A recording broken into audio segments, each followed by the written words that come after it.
زمین پر نبی پاک علیہ الصلوۃ والسلام کا مقام ادب ہے جس کا تقدس عرش سے زیادہ ہے۔ حضرت جنید و بایزید جیسے بڑے اولیاء بھی یہاں اونچی سانس نہیں لیتے، یعنی ادب کا مقام یہ ہے۔ اے میرے پیارے اسلامی، قرآن کس طرح ہمیں نبی پاک کی شان بیان کرتا ہے۔ ایک پنجابی شاعر لکھتے ہیں، قرآن وچ اللہ نے فرمایا ہو ضائع عمل جاسن، قرآن وچ اللہ نے فرمایا ہو ضائع عمل جاسن، کوئی اچا نہ دم مارے میرے یار دے بوہے تے۔ یعنی نبی پاک کی بارگاہ میں اگر آواز اونچی ہو گئی، بے ادبی ہو گئی ہیں، اب یہاں غفلت وہ ہے کہ سارے عمل برباد ہو جائیں گے، ساری نمازیں، سارے روزے، ساری عبادت۔ تو اس سے اندازہ ہونا چاہیے کہ نبی پاک کے تعظیم کا کس قدر ہمیں احتیاط کرنی ہے۔ حکم کیسا ہے؟ ایک اور جگہ قرآن میں رب فرماتا ہے لِتُؤْمِنُوا بِاللَّهِ وَرَسُولِهِ وَتُعَزِّرُوهُ وَتُوَقِّرُوهُ وَتُسَبِّحُوهُ بُكْرَةً وَأَصِيلًا۔ ترجمہ کیا ہے؟ اے لوگو، تم اللہ اور اس کے رسول پر ایمان لاؤ اور رسول کی تعظیم و توقیر کرو اور صبح و شام اللہ کی پاکی بولو۔ اب اس کی ترتیب ذرا سمجھیے گا۔ اعلیٰ حضرت امام اہل سنت نے کمال اس آیت کی وضاحت کی ہے۔ اعلیٰ حضرت کہتے ہیں پہلے اللہ نے آیت کے حصے میں کیا فرمایا؟ ایمان لاؤ، ٹھیک ہے۔ پھر کیا فرمایا؟ وَتُعَزِّرُوهُ وَتُوَقِّرُوهُ، محبوب کی خوب تعظیم و عزت کرو۔ تیسرے نمبر پر کیا فرمایا؟ وَتُسَبِّحُوهُ بُكْرَةً وَأَصِيلًا، صبح و شام اللہ کی پاکی بولو، یعنی عبادت کرو۔ اعلیٰ حضرت کہتے ہیں ذرا ترتیب تو دیکھو نا، پہلے ایمان لانے کا کہا ہے، عبادت کا معاملہ تیسرے نمبر پر ہے، درمیان میں کیا فرمایا؟ میرے محبوب کی تعظیم کرنی ہے، توقیر کرنی ہے۔ تو پتہ چلا کہ نجات کا دار و مدار جو ہے وہ تعظیم رسول پر ہے، ایمان بھی ہے، عبادتیں بھی ہیں۔ اگر تعظیم رسول نہیں ہے تو عبادت بھی نہیں ہے، ایمان بھی نہیں ہے۔ یہ بات سمجھنی ہے، اللہ کی سرتاب قدم شان ہے یہ، انسان ہی انسان، وہ انسان ہے یہ۔ قرآن تو ایمان بتاتا ہے انہیں، اور ایمان یہ کہتا ہے میری جان ہے یہ۔ ثابت ہوا کہ جملہ فرائض فروع ہیں، اصل الاصول بندگی اس تاجور کی ہے۔ یہ بات سمجھنی ہے آج ہمیں بیان کے اندر۔ اچھا، اب یہاں پر اس آیت کا بیک گراؤنڈ کیا تھا کہ راعینا نہ کہو، انظر نہ کہو، بڑا ہی یونیک بیک گراؤنڈ ہے اس کا۔ مفسرین نے الگ الگ انداز میں لکھا، اس کا خلاصہ سنتے ہیں کہ جب صحابہ کرام کو نبی پاک علیہ الصلوۃ والسلام بیان فرماتے تھے، واعظ فرماتے تھے، اسلام کی تعلیمات دیتے تھے، تو آپ نے دیکھا ہوگا ہم اسکول کالجز میں بھی بعض اوقات ہمیں بتایا بھی جاتا ہے کہ کوئی بات اگر اسپیکر کی سمجھ نہ آئے تو آپ کہیں کہ حضور پارڈن پلیز، کم اگین، دوبارہ آپ ریپیٹ کر دیے، سر ذرا دوبارہ ریپیٹ کر دیں۔ ہم بھی کہتے ہیں کہ ذرا دو بار سنیں گے تو لکھ لیں گے، نوٹ کر لیں گے۔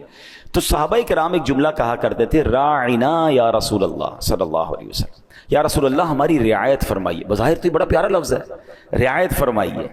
اچھا، اب نبی پاک علیہ الصلوۃ والسلام کے کلام میں تو کسی قسم کی کمی نہیں تھی، یہ نبی پاک علیہ الصلوۃ والسلام کا کلام وہ نہیں سمجھ پاتے تھے تو وہ اپنی طرف کہتے تھے حضور ہمارے ذہن میں تھوڑی کمزوری رہ گئی، لکھنے میں رہ گیا، سمجھنے میں رہ گیا، آپ کا کلام کمپلیٹ ہے، تھوڑی ہماری رعایت فرما دیں اور دوبارہ سمجھا دیں۔ اب کتنے ادب والی بات تھی، مگر یہودی جو تھے وہ صحابہ کرام علیہ رضوان کی اس زبان کو توڑ مروڑ کر کھینچ کر بولتے تھے۔ قرآن کہتا ہے نا وَرَاعِنَا لَيَّمْ بِأَلْسِنَتِهِمْ، اور رائنا کہتے ہیں زبانیں مروڑ کر، یعنی اس کا کوئی اور پروناؤنسیشن، اس کا کوئی اور انداز۔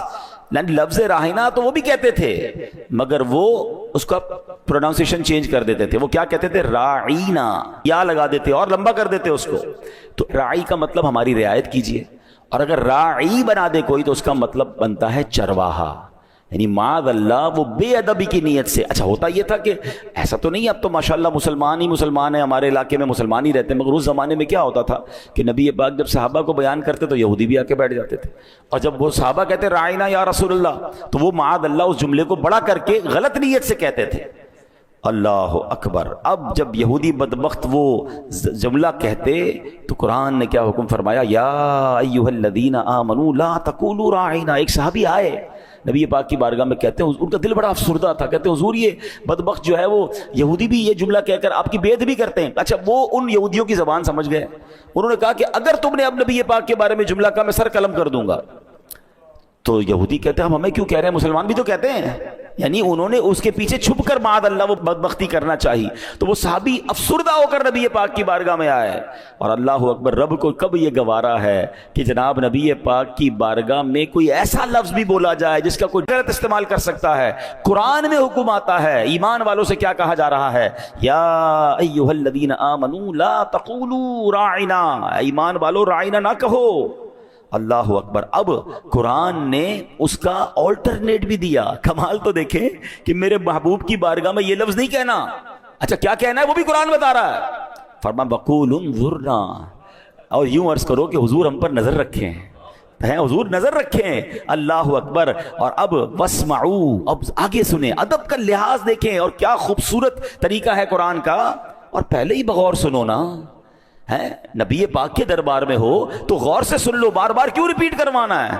میرے محبوب کو پھر تکلیف کیوں دینی ہے؟ پہلے ہی غور سے سن لو. اور اگر ضرورت پڑے تو رائنا نہیں کہنا، کہنا انظرنا، حضور نظر فرمائیے. اللہ اکبر. اب محبوب کو کلام اپنا دہرانے کی زحمت نہ ہو، یہ بھی قرآن بتا رہا ہے. صحابہ کو دربار مصطفیٰ کے آداب بیان کیا جا رہے ہیں. اور لیکن اگلی آیت کا جو حصہ ہے اس میں بھی سبق ہے. اللہ فرماتا ہے وَلِلْكَافِرِينَ عَذَابٌ أَلِيمٌ، اور کافروں کے لیے دردناک عذاب ہے. یعنی تم اس لفظ کو چھوڑ دو، باقی رہے وہ بدبخت گستاخ غیر مسلم، ان کے لیے دردناک عذاب ہے. اللہ اکبر. اب ذرا غور کیجئے میرے پیارے اسلامی بھائیوں، اس بات پر غور فرمائیے جو یہ کہا نا یا ایھا الذین آمنوا، اے ایمان والو. اس ایمان والوں میں کیا صرف صحابہ کرام مراد ہے؟ ہم اس کتاب میں شامل نہیں؟ بالکل ہیں. جیسے صحابہ کرام لفظ راعنا استعمال نہیں کر سکتے، آج ہم بھی نہیں کر سکتے.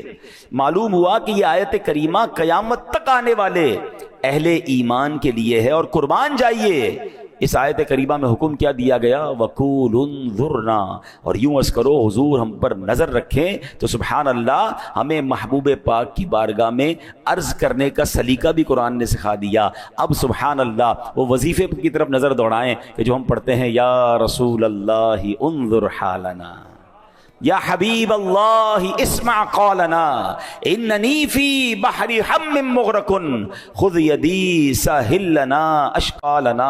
ارے یہ تو قرآن حکم دے رہا ہے کہ محبوب کی بارگاہ میں جب بات کرنی ہے تو انظر نہ کہو. اور اس کا ترجمہ کتنا پیارا ہے، اے اللہ پاک کے محبوب ہمارے حالات پر نظر فرمائیے. اے محبوب خدا علیہ الصلوۃ والسلام ہماری عرض سنیے. میں پریشانیوں کے سمندر میں غرق ہوں، میرا گناہوں سے لتھڑا ہاتھ تھام لیجئے اور ہماری مشکلات آسان فرما دیجئے. سبحان اللہ. تو یہ بات ہمیں سمجھ آ رہی ہے کہ نبی پاک کی بارگاہ میں کتنا ادب ریکوائرڈ ہے. اور پھر مسلمانوں کا یہ برسوں سے طریقہ بھی ہے. ایک بڑا ایمان افروز واقعہ کتابوں میں لکھا حضرت علی بن مصطفیٰ عسقلانی رحمت اللہ تعالیٰ علیہ. اچھا ان کے بارے میں آتا ہے کہ کہتے ہیں ایک بار ہم سمندر میں جا رہے تھے، بحری جہاز میں سفر کر رہے تھے، زبردست طوفان آ گیا. اتنا سخت طوفان تھا کہ ہمیں غرق ہونے کا بہت خطرہ ہو گیا.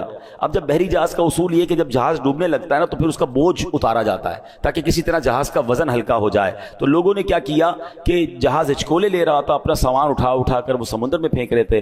جہاز پھر بھی نہ رکے، سارا سامان بھی پھینک دیا مگر جہاز کے ہچکولے ہی ختم نہ ہوں. اب ایک ہی آس تھی. تو کہتے ہیں ہم سب نے مل کر سرکار دو عالم علیہ الصلوۃ والسلام کی بارگاہ میں استغاثہ پیش کرنا شروع کر دیا، حضور کو پکارنا شروع کر دیا. وہ اعلیٰ حضرت لکھتے ہیں نا البحر علا والموج طغا من بے کس و طوفاں ہوش ربا مجدار میں ہوں بگڑی ہے ہوا موری نیا پار لگا جانا. اللہ اکبر. اب فرماتے ایک شخص ہمارے ساتھ اس جہاز پہ تھا، مغرب کا رہنے والا تھا، بڑا نیک تھا. اس نے ہمارے استغاثوں کی جب آواز سنی تو لوگوں کو کہتا پرسکون رہو، میں نے خواب دیکھا ہے، نبی پاک علیہ الصلوۃ والسلام کی زیارت نصیب ہوئی ہے. میں نے عرض کی حضور آپ کے امتی پریشان ہیں، آپ کو پکار رہے ہیں، استغاثہ کر رہے ہیں. میری عرض سن کر نبی پاک علیہ الصلوۃ والسلام نے حضرت صدیق اکبر رضی اللہ تعالیٰ عنہ کی طرف نظر فرمائی اور انہیں جہاز والوں کی مدد کا حکم دیا. کہتے ہیں جب میں نے دیکھا کہ صدیق اکبر سمندر میں داخل ہوئے، جہاز کو پکڑا اور کھینچتے ہوئے خشکی تک لے گئے ہیں، یہ سب میں نے خواب میں دیکھا ہے. علی بن مصطفیٰ رحمۃ اللہ تعالی علیہ فرماتے ہیں انہوں نے اپنا خواب سنایا اور ادھر ہم نے دیکھا طوفان تھمنا شروع ہو گیا، طوفان ختم ہو گیا اور اس کے بعد پورے سفر تک ہمیں کوئی مشکل پیش نہیں آئی. تو یہ بات یقیناً ہے کہ جب نبی پاک کو پکارا جاتا ہے اللہ کی عطا سے، اللہ کے دیے سے وہ آج بھی مدد فرماتے ہیں. تو الحمدللہ یہ لفظ ہمیں قرآن قرآن نے دیا ہے، انظرنا، اپنے حبیب سے، محبوب سے بات کیسے کرنی ہے۔ اچھا، اس آیت سے جو ایک اور بات جو امپورٹنٹ ہے، جو ٹاپک ہے میرا، کہ اس آیت سے ایک اور بات سیکھنے کو مل رہی ہے کہ کسی قسم کا بے ادبی والا لفظ بارگاہ رسالت کے لیے استعمال نہیں کرنا۔ قرآن نے بڑے واضح انداز، دیکھیں نا، راعنا کوئی ناجائز ورڈ نہیں تھا، اس کا معنی ٹھیک تھا، حضور رعایت فرمائیے، لیکن چونکہ لوگ الگ مطلب لے لیتے ہیں تو اب اس ورڈ کو بھی منع کر دیا گیا، اب درست نہیں ہے وہ ورڈ ہمارے لیے۔ لیکن اس سے پتا چلا کہ کوئی بھی ایسا جملہ، کوئی بھی ایسا انداز، کوئی بھی ایسا طریقہ جس میں ذرہ برابر بھی بے ادبی ہو، ہمیں اس کے قریب بھی نہیں جانا۔ اور اس میں ایک اور چیز سمجھنی ہے، بے ادبوں کے قریب بھی نہیں جانا، بے ادبی کے قریب بھی نہیں جانا۔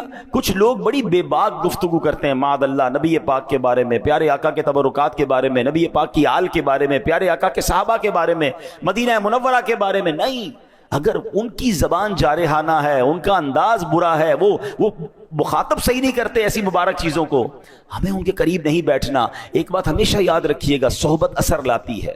جو بے ادبوں کے ساتھ بیٹھتا ہے اس کی زبان بھی بے ادب ہو جاتی ہے، جو با ادب کے ساتھ بیٹھتا ہے اس کی زبان بھی با ادب ہو جاتی ہے نا۔ عاشق رسول کے ساتھ بیٹھے تو عشق رسول بڑھنے لگتا ہے۔ تو یہ ہمیشہ یاد رکھیں کہ بے ادب دوست کیسے ہو سکتا ہے میرا، ہمیشہ یاد رکھیں، با ادب با نصیب، بے ادب بے نصیب۔ ہمیں بے ادب نہ بننا ہے، نہ بے ادبوں کے قریب بیٹھے تو ایمان چلا جائے گا، قرآن کہہ رہا ہے۔ اب آگے آئیے، صحابہ کرام علیہ رضوان کی احتیاط کیا ہوتی تھی۔ حضرت عباس رضی اللہ عنہ، اب لفظوں کا چناؤ دیکھیں، یہ بھی سیکھنا ہے کہ ہم کس کے بارے میں بات کر رہے ہیں۔ ارے پہلے بولنے سے پہلے سوچے تو صحیح کہ آپ سرکار دو عالم علیہ الصلوۃ والسلام کی بات کر رہے ہیں، آپ ان کے صحابہ، ان کے اولیاء، ان کے جناب اہل بیت کی بات کر رہے ہیں، کتنا سوچ کر بولنا ہے۔ جو منہ میں آیا بول دیتے لوگ، سوچ دیکھیں۔ حضرت عباس رضی اللہ تعالیٰ نبی پاک کے چچا ہیں، ان سے سوال کیا، حضور آپ بڑے ہیں یا نبی پاک علیہ السلام عمر میں بڑے ہیں؟ Very normal question. ہم سے کوئی بھی پوچھے کہ بھائی آپ بڑے ہیں یا فلاں بڑے، تو ہم کہیں میری عمر زیادہ ہے، میں بڑا ہوں، ٹھیک ہے نا۔ مگر حضرت ابا ایک تو ہے بھی چچا، ان کا مقام بھی ہے، مگر ادھر بات کیا ہو رہی ہے، رسول پاک علیہ السلام عمر میں بڑے ہیں یا آپ بڑے ہیں؟ اب لک ایٹ دا آنسر۔ حضرت عباس کہتے ہیں ہوا اکبر منی وانا ولدت قبلہ، بڑے تو وہی مجھ سے ہیں، پیدا میں پہلے ہو گیا ہوں۔ مجھے بتائیں نا یہ کون سی کتاب میں لکھا ہے، یہ کون سی ڈکشنری ہے؟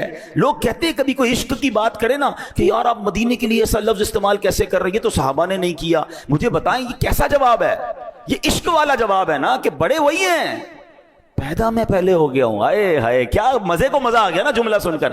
وہ کہہ دیتے کہ میری عمر زیادہ ہے تو ناجائز نہ ہوتا، کوئی حرام نہیں تھا۔ کچھ لوگ یہ آتے ہیں لے کر نا کہ یار یہ کون سی مدینے کے ساتھ آپ کا یہ انداز، تو نبی پاک کے بارے میں یہ انداز، یہ تو کہیں نہیں لکھا۔ لکھا ہے وہ عشق کی کتابوں میں لکھا ہے، وہ عاشقوں کے نصیب میں لکھا ہے، جو تمہارے نصیب میں نہیں لکھا تمہیں پرابلم ہے۔ دیکھیں ہمیشہ یاد رکھیں، عشق میں، محبت میں، ادب میں آپ ہر چیز کو بک کے حساب سے فالو نہیں کرتے، جس کو جیسا ادب ہے۔ کوئی مدینے میں چپل نہیں پہنتا، وہ اس کا عشق ہے۔ آپ کیسے کہہ سکتے ہیں کہ تم غلط کر رہے ہو؟ امام مالک ساری زندگی مدینے میں رہے، امام مالک کروڑوں مالکیوں کے پیشوا، پوری زندگی مدینے میں چپل نہیں پہنے، تو آپ کہیں گے صحابہ نے پہنا، امام مالک نے کیوں نہیں پہنا؟ وہ ان کا عشق ہے، وہ ان کا انداز ہے۔ ہم اس کے لیے کسی کو، ہاں جو یہ کہتا ہے کہ مدینے میں چپل پہننے والا بے ادب ہے، یہ بھی غلط ہے۔ نہیں، ہر کسی کا الگ ذوق ہے، ہر کسی کا الگ انداز ہے۔ وہ شاعر کہتا ہے نہ کسی کے رقص پہ طنز کر، نہ کسی کے غم کا مذاق اڑا، جسے چاہے جیسے نواز دیں، یہ مزاج عشق رسول ہے۔ ایک شخص تھا، بہت بڑی، دیکھیں یہ انداز ہوتے ہیں، آپ کو مکے مدینے آپ جاؤ گے نا، اچھا یہاں بھی ملتے ہیں، کوئی نبی پاک کا نام لے رونے لگ جائے گا، کوئی نعت شریف میں رونے لگ جائے گا، کوئی سرکار علیہ السلام کا ذکر کرے گا تو تڑپنے لگ جائے گا، کوئی کسی انداز سے، کوئی کسی انداز سے۔ سب کے انداز الگ ہوتے ہیں، اس کو انجوائے کیا کریں، ٹونٹ نہ کیا کریں، طنز نہ کیا کریں، عشق والوں کو تکلیف نہ دیا کرو۔ ایک بادشاہ تھا اور بہت امیر تھا، ظاہر بادشاہ تو بڑا ہی ہوتا ہے۔ وہ ایک بار نبی پاک کی بارگاہ میں گیا تو پھٹے پرانے اور پیون لگے کپڑے پہن کر، کسی نے کہا تم مدینے آئے ہو، یہ کیسے لباس پہنا ہے؟ کہتا ہے حضور کو دکھانے آیا ہوں، حضور میں کیسا تھا اور آپ نے مجھے بادشاہ بنا دیا۔ میں اپنی اوقات یاد رکھ کر نبی پاک کی بارگاہ میں، تھوڑے دنوں بعد ایک بادشاہ آیا، اس نے کرو فر والا، جاہو جلال والا لباس، وی آئی پی جو سٹائل ہوتا ہے بادشاہوں کا۔ اب ہم جیسا کوئی آدمی ہو کہ یار تمہیں تو بادشاہ والا لباس پہن کے آنا ہی نہیں چاہیے تھا، تمہیں پتہ نہیں ادب کیا ہے؟ پوچھا کیوں آئے ہو؟ کہتا حضور کو دکھانے آیا ہوں کیا کیا عطا فرما دیا ہے۔ دونوں ٹھیک ہے نا؟ بات آ رہی ہے سمجھ؟ انما الاعمال بالنیات۔ کوئی رو رہا ہے وہ ٹھیک کر رہا ہے، کوئی مسکرا رہا ہے مدینے جاتے وہ بھی ٹھیک ہے، اس کو خوشی ہو رہی ہے۔ ہم کون ہوتے ہیں کسی کے دل کو جج کرنے والے؟ ادب کرنا،